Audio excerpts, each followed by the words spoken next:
This is a project that's been uploaded by a student and it looks pretty developed. So you can see here that there's quite a lot of elements to go through, all right? And looking at this, first of all, what I would be doing as a tutor is I'll be looking at just what's he done with the track, what kind of elements has he used, are things working together, are there any things that I feel could be improved? Elements of the mix, I mean, you can see here where we have these blue blocks. These are insert effects on the mixer, so he's sat down and he's chosen particular settings to put on there. Different choices with the EQs here. You can see we've got on Logic, we've got a preview. I don't know if you guys use Logic or if you use other sequencers, but Logic gives you a preview of the state of the EQ at the top. So you can see these little graphs. If I double click on this, you can see that that's got a big cut. It's taking away some frequency energy in the sound. So basically, he's worked through here. There's one very specific narrow chop there. So he's obviously found a reason for doing that. So I'd have a look and see what's going on with that.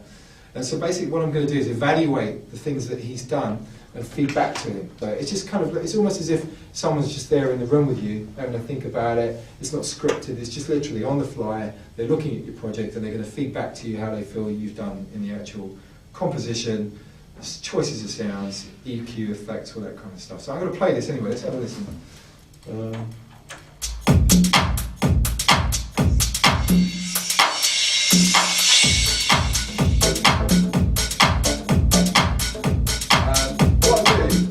Do the volume on here to save you keeping reaching around here. What I would do firstly is I would actually take a quick look at what's going on their master, because they put some settings on their final output, right? It's a very crucial place. And what I probably want to do is just bypass all of these for the moment and just have a quick listen, see how things are on the volume on the master fader there. I don't know if you guys know much about mixing tracks, but on this fader where my cursor is, you see the meters that we've got here. We must never go above a value of 0, right? We will see flashing red if so. That's going to give us poor quality audio because we're going to get digital clipping. So everything about this mix, all of these faders here, all the levels here are set to try to make sure that we don't go over on here. And a lot of people sort of cheat in a way in that they'll stick some plugins on the master to make sure it never goes above. But they don't really care so much about the levels of the faders going in, which means that they might be pushing really hard into that tool that's pulling the volume down. All right? So that's usually a thing called a limiter.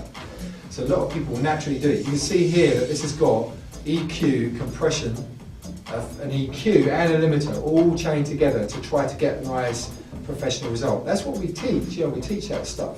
But I just want to see how it's feeling before it gets to that point, because if that was in the red, I'd be thinking they've been a bit lazy and they've gone really hot on all their elements beforehand.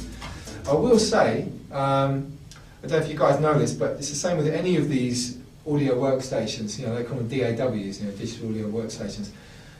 Logic, Cubase and Ableton, on these channel strips here, you can go in the red, right? And you can go into the red by a very large amount and it's not going to impact on the audio quality. Basically because internally there's a 32-bit float processing, right? So this is tons of headroom, right? You could stick so many things in there and it's not going to clip digitally. I could actually have all of these meters in the red and it would not affect the audio quality. I've done some tests, it's staggering. I did like utility gain after gain after gain, like plus 24 dB, stack, stack, stack, stack. Massive amount and still no digital clipping. I did the bouncing to test it. And so on our mixing courses, you see the videos of me doing this testing and you see it literally. So there's tons of headroom on those individual channel strips. It's only the stereo output where you mustn't go into the red. But you know, I was saying here that I wanted to do a little test. If it was in the red, it's going to sound too hot on the stereo out.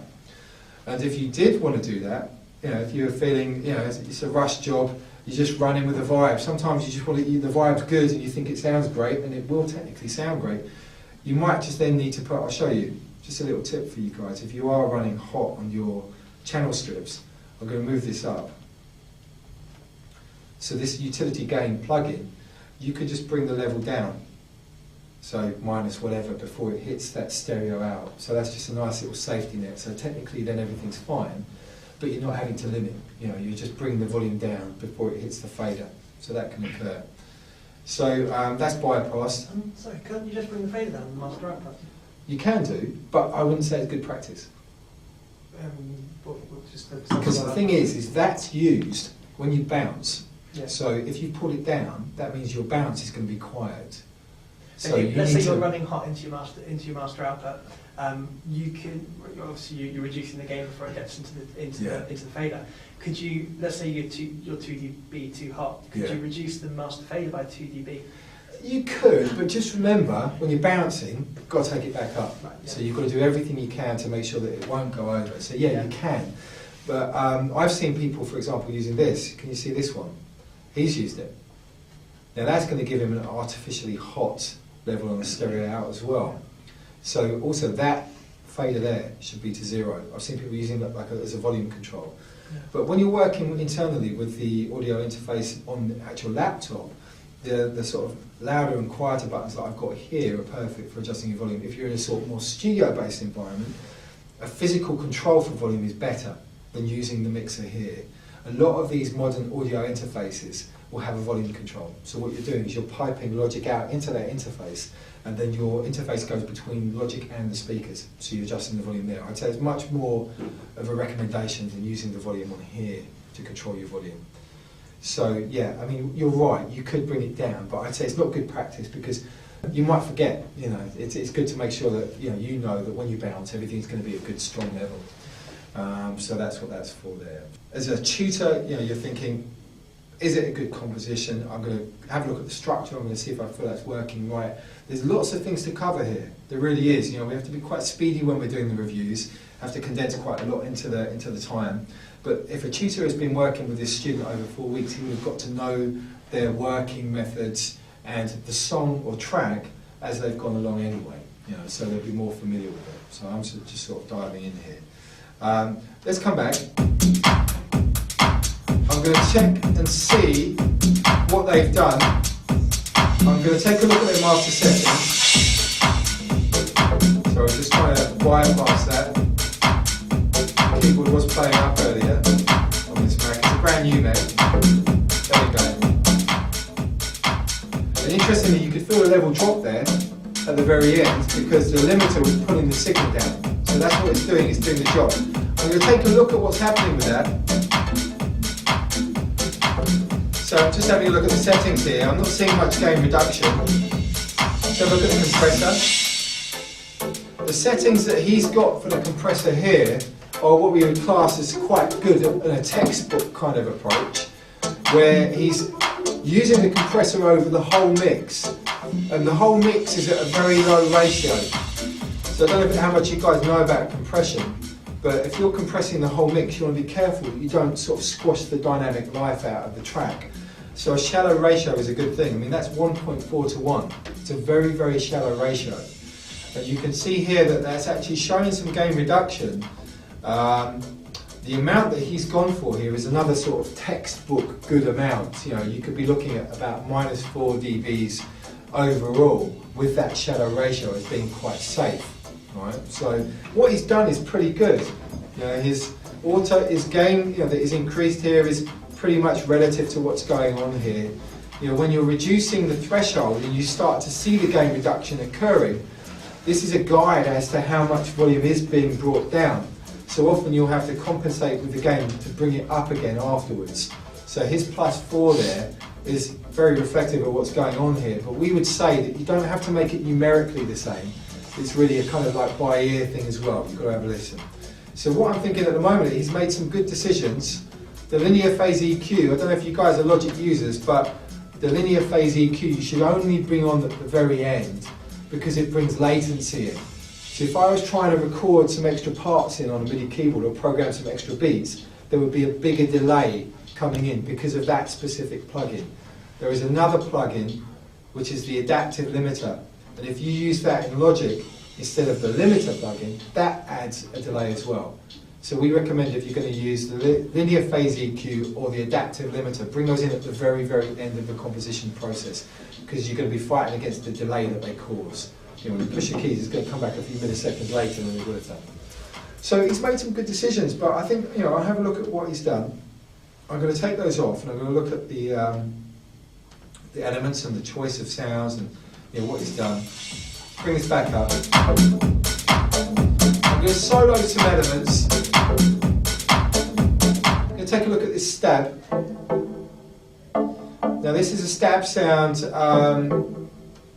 that's been created. You know, we do sound design in one of the lessons where we show people how to make sounds using the ES2, and this is a synth sound that's been built using these 3 oscillators. I can take off these elements and you can hear the components of that sound. You know, these have been split. You can see here that the first oscillator is -5 semitones. Oscillator 2 is at the normal note pitch. Essentially it's a chord that's been created, so it's one finger triggering the sound, playing 3 notes, so 3 oscillators, different tunings, so it makes this thicker sound. Now this, I'm going to take a look at the EQ there. Let's see what he's done with that. So we can see that he's done a low cut, he's taken away some mids there as well. I'm going to get this looping. It also feels, it's quite a thick sound there, isn't there? You know, if he's running with a bass at the same time, you know, maybe we could go with cutting a little bit more out of that. There was a little progression though, wasn't there? So before that, was actually thinner. You see on the display there? There. You can hear it, of course. It sounds thinner. It's not as bassy as it was before. So he's possibly playing 2 notes. These are the kind of things we have to watch out for, you know, just to get a sense of what they're doing in their composition and having to think about it. I don't know how much you guys know about EQ, but potentially we could go higher. You know, there's 100 Hz or 106 Hz low cut. If I roll it up, see I'm getting it thinner, but we're losing that progression. You know, it felt it was actually quite nice to get it a bit thicker. So what I might do here, instead of taking that as low, is just shift it up a bit, but then change the slope. You see here I'm making it not as steep as it was before. So before it was a very steep slope. So we get this kind of halfway between it being thick and thin, you know, just sort of rounding it off a bit. So I'm thinking that could work quite nicely. I'm going to see how that sits with the other elements.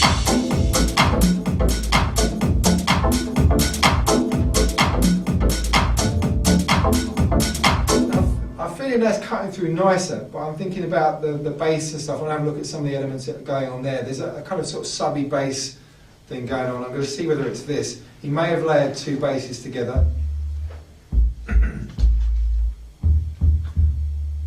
Okay, so that's coming from the ES2.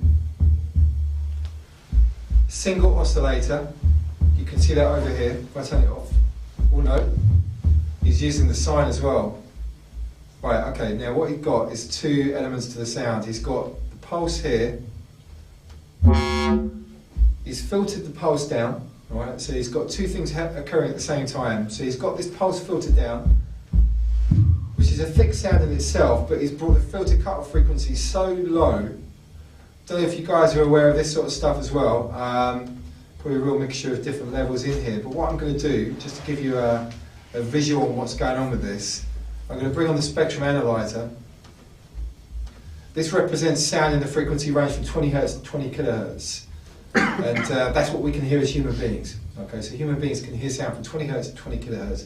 That's left to right on this scale here. If the filter's closed, it's only showing the real low subby frequencies. And we're hearing that low thump. I open this, we get a bigger sound. If you open the filter all the way, it's a buzzy sound. That's what the square wave is when it's not filtered. So he's taken a decision to layer a filtered pulse wave with a sine wave. Now really, a filtered pulse wave is the same thing as a sine wave. You know, it's a very, very similar character. So he may not have needed to have done that in his synth. He may not have needed to do so. So what I'm going to do is I'm going to see whether he can get by with just having the sine on its own instead of having the 2 sort of competing for a similar area. In a way, I don't know if you know the theory behind this, but if you've got 2 sounds that are exactly the same, playing exactly, nearly, yeah, if they're playing exactly the same time, it's the same sound but twice the volume. That's what it is, right? That's the science. You're talking about phase cancellation, which is if one of them has its phase inverted, they're playing exactly the same time, they cancel each other out. So there's silence. So that's why sometimes if you've got, say, 2 bassy elements and they go slightly out of phase, you know, you move them left and right in the timeline, they may thin the sound out. That's why. This case here, I just feel we've got a little bit unnecessary extra baggage in a way. You know, so it's felt a bit flabby, didn't it? That bass, when we heard it before, it felt quite thick, almost taking up too much space. And I think it's potentially because he's got these two similar sounds occurring at the same time. It really just needs one placed delicately in an EQ to sit in there. So the sine level here is an additional oscillator that's just playing a sine wave. I'm going to have a listen with that, turning off the first one. Just looking at where that's sitting, you can see the notes, the lower note is sort of slightly above 50 peak. So we'll take that down, see if we can have a look at how that feels with the other one. Let's bring this up a bit. See, it's very similar. You see the frequencies, the notes are very, very similar. So I don't think we need those two. I don't think it's benefiting from doing that. So if I bring the sine back up, I'm going to treat this on its own. I'm going to have this as the bass line. So if we think about the sound, you know, you can see that there's a reasonably wide range of stuff going on with that. I'm going to see what he's done before actually, because he's got a compressor on here. For me, that's quite a heavily compressed bass. There's a lot going on there. There's a lot of gain reduction. He may not have needed to put this on. So these are the kind of decisions that we're looking into. We're thinking, did he need to compress the bass as much? Maybe the bass didn't need so much compression. When it comes to synth bass, you don't always need lots of compression because the sounds are relatively quite clean and the envelopes can be shaped on the synthesizers themselves. Compression is all about automatic volume control. If you've got a real bass guitar, usually you'll need to compress that much more so than you would a synth bass, you know, because the volume fluctuations are usually a lot more wild. There's a lot more going on. So on this one here, I'm going to take the compressor off. I'm going to have a listen. Now we can hear it's actually quite loud. We're going into the red on the fader. That's not going to be a problem on that fader there, but if we're going into the red over here, it is a problem. You can see that. So we're going too high. So that's why it's actually breaking up and it's not sounding as clean. So I'm going to bring that down. Already that's sounding cleaner to me. You know, it's sounding like it's got a nicer place in the whole sort of spectrum really. It feels cleaner. I'm going to take off that compressor. I'm going to look what it's done on here. It's done a low cut. Alright, so the low cut is something that we would recommend on synth basses, even on electric bass as well. Because often there are lots of low frequencies that don't need to be in the sound. Synthesizers have got the widest frequency range out of all instruments. You know, if you were to look at a chart of where each instrument sits from 20 Hz to 20 kHz, the synthesizer is the one that's got the biggest range. So it's very likely you're going to end up with lots of extra baggage on the sub-frequencies from using synths. Not even on bass lines, even on riffs, you know, sort of synth riffs and melodies, they can often have tons of sub-bass, especially if you're using an FM synth. You know, so if you're using an FM synth, like on Logic, you've got the EFM, there's going to be a lot of low frequency energy. So it's a very common one to have to put a low cut. So I would say what he's done there is looking cool. I'm going to take it off and have a listen. This all depends on how good these speakers are. Right? These are PA speakers, these are not monitor speakers as well. I'm hearing a difference there in level because he had a plus 4 dBs gain increase on here. So you start to get to know the students. You say, I'm saying to him, well, okay, maybe you didn't need to use that plus 4 on there. You could have just dealt with the level afterwards. You know, but remember he had that, then he had his compressor, there's like lots of things that are almost unnecessary. So he's learning from me that perhaps he could have been a bit more efficient in his gain structure on his actual channel there. So that's what I'd recommend on there. I'll take those off.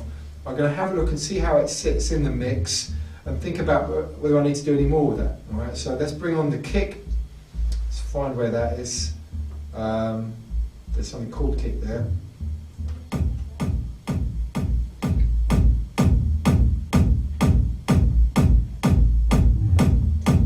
It's actually quite rare that the two are playing at the same time. I'm trying to identify when they do play physically at the same time. There's that note, long note there, isn't it, at the end? Those longer notes. There's a big tone in that kick as well, isn't it? So dum dum dum. I can really hear a note in that kick. So I'm going to have a look at that. There's his little cut. Do you remember I was saying, why has he put a cut on there? So he's obviously tried to reduce the frequency energy. And to be honest with you, he's made quite a good decision, because if you remember, the sine wave had a lot of energy around that frequency, so he's trying to reduce the clash between the two. I'm going to bring on the analyzer and have a look. Let's see what's going on with this. Let's take off that bass. There's such a note in that bass, isn't there? You can really hear that. Just out of curiosity, I'm going to bring up. That's the note, isn't it? You know, there's a really strong note that he's really tried to bring down here. But we might be better off trying to widen that a touch.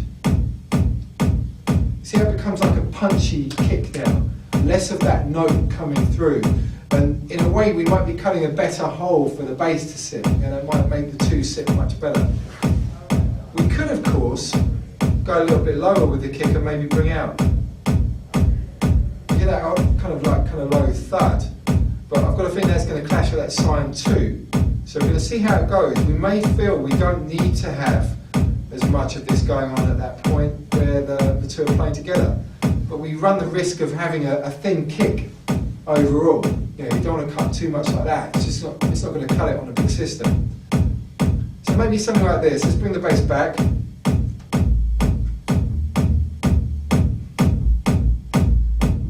Going to bring the bass down a little bit. It's feeling like it's too loud for me. Sounds like Wookiee. Sounds like Wookiee. Wookiee. Yeah. Okay. Like This stuff's good. garage. Yeah. Wookiee's a good producer. So we start to think to ourselves, you know, how do we want the relationship between the kick and the bass? You know, how do we want the two to sit? At this point, I'll probably bring everything back, just get a feel. By bringing that bass back, it feels now the other elements have sort of got louder, doesn't it? So I think we need to bring a bit of that back up.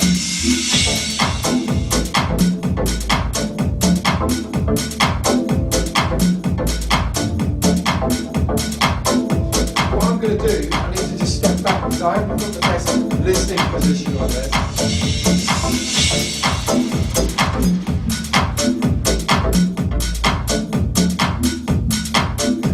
It does feel as if that sub bass is taking up a little bit too much space. It feels like it's relaxing the track a bit too much. And you know, it depends on the person, the student. They might be wanting to go for a bit more of a banging kind of flavour on that kick. At the moment, it feels like a kind of relaxing sort of middle of set, maybe go to the bar kind of a tune, you know. So maybe the producer wants something a bit more lively. So I think it'd be more a case of trying to get the kick back on that sort of more heavy kind of a tip, and a bit more into the foreground, and maybe work on the bass and try and pull that back a bit, you know. So have a look at that. Let's bring that back up.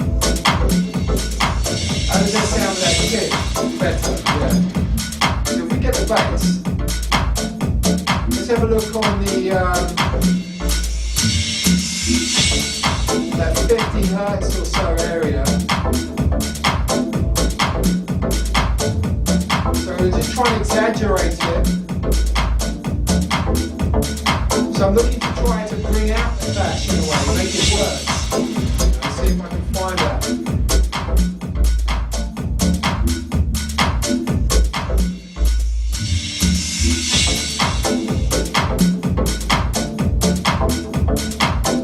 So a little bit of a dip there. How does that sound over there? Sounding better?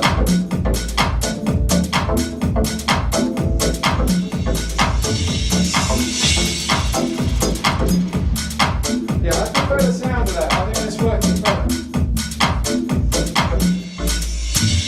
So, you know, these are the kind of issues that we're doing. We're going over all the decisions that the guys have made, trying to point out things that maybe we might do different, explaining the reasoning behind what we're doing. Let's have a look at some of the other things that he's got going on as well. So there are some other stab type sounds. Now this potentially, let me just have a look at this with the filter off. That could be another patch that he's created on the ears too. Just to get a feel for that, just going to open this up a bit more. That's not actually doing anything on this. No, he's actually got 3 signs there. That's quite an interesting patch there. So he's got, you can see the tuning here. He's got -2 semitones on one, +2 on the other, and then +7. So if I break that down again, You see the components, so it's an interesting little stab sound. So I think that's worked. That's quite a nice texture. And the filtering here may not actually be necessary. On the lows, I think, but I don't think there's any point in taking away those highs, because there's nothing really there. So if we bring that, let's take that off there as well, that shelf. And this over here, I think it's beneficial to have this quite thin. Bearing in mind the other elements that we had, the stabs and the bass and stuff. I took away too much there. You could feel it was just thinning it out too much. I'm going to see how that interacts with the stab. There's a few of these.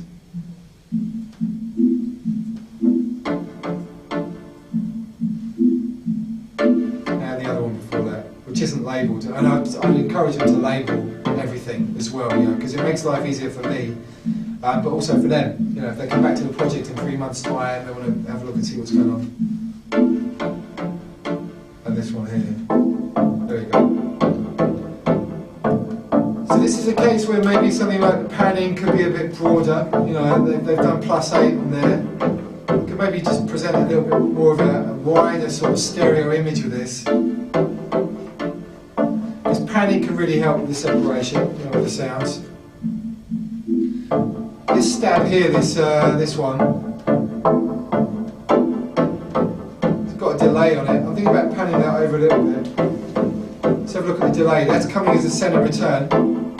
So he's using bus 2 and bus 3 for that. Let's have a look over here and see what's going on with those. So bus 3 is a reverb, bus 2 is a stereo delay. And what he's done there, which is, quite a good thing, he's EQ'd his effects return.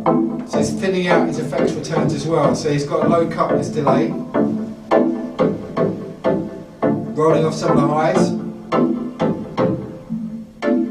And that all depends on the settings on this delay here. You see here, even on the delay you can be filtering away the highs. So it's a matter of just checking that he's not doing too much work again. So that's fine. Take those off solo and just see how it feels.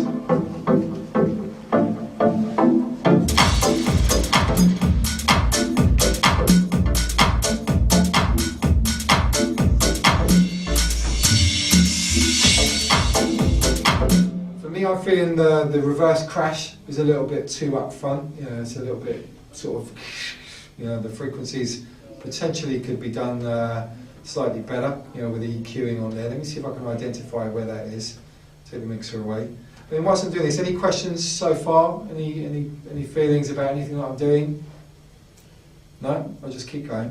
I have a question about buses. Yeah, that's cool. It's a really stupid question. How do you set the buses up? Let me show you. We'll get something here. For example, this sound here.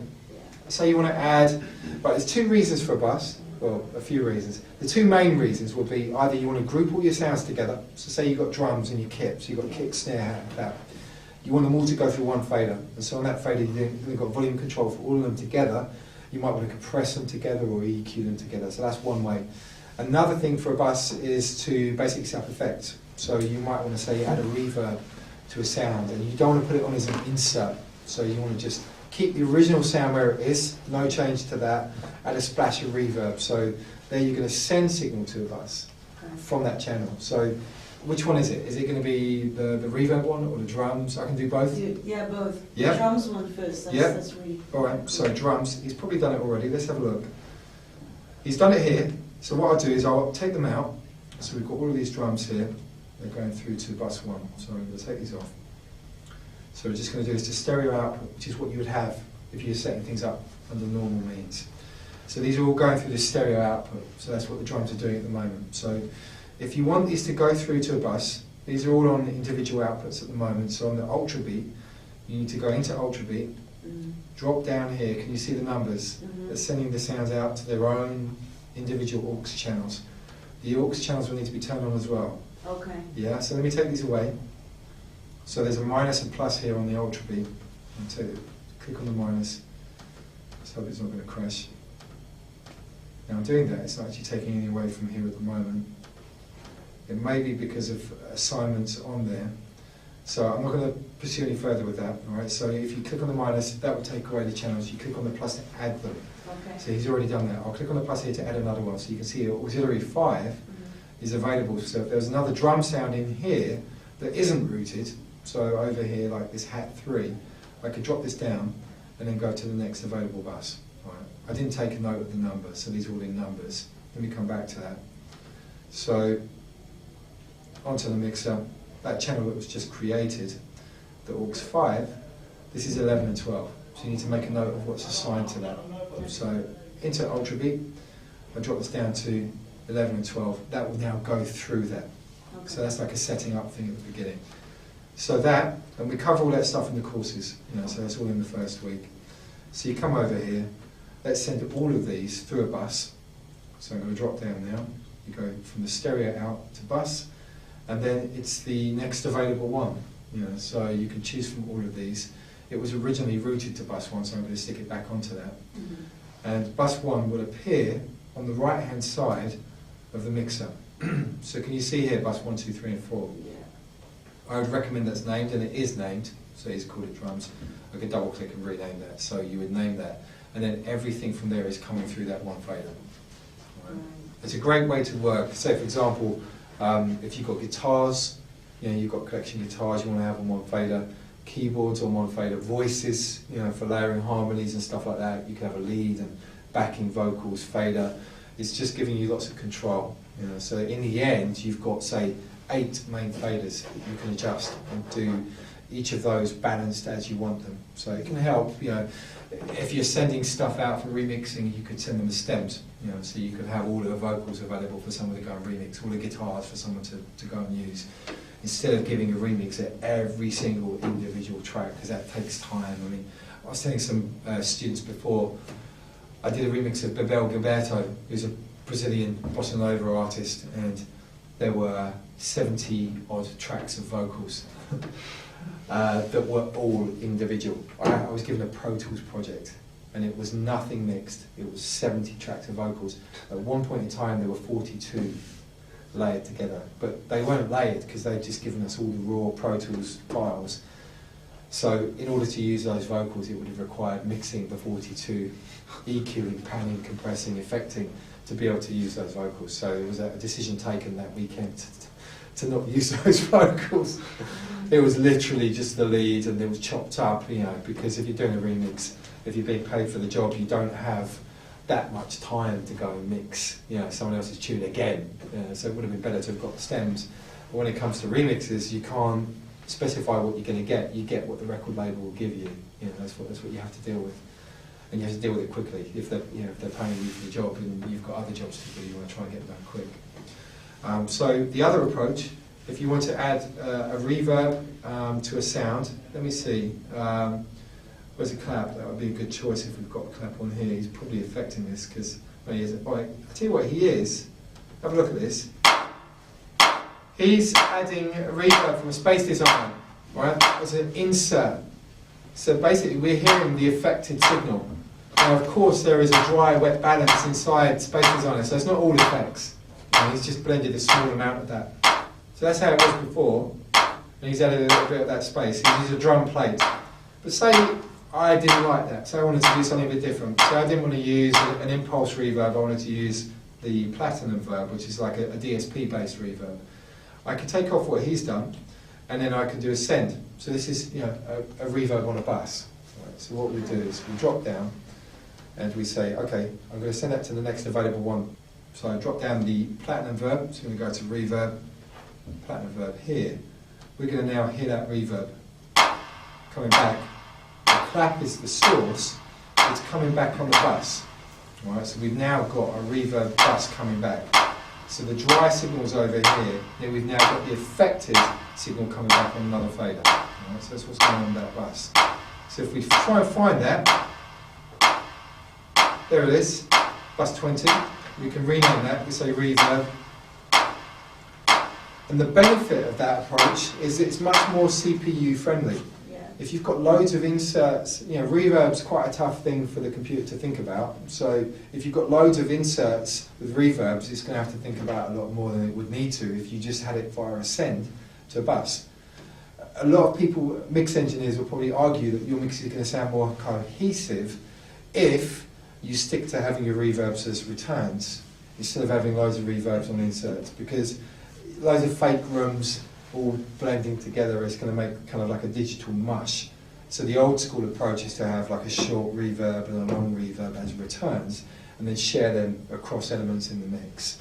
A lot of people these days dropping down insert.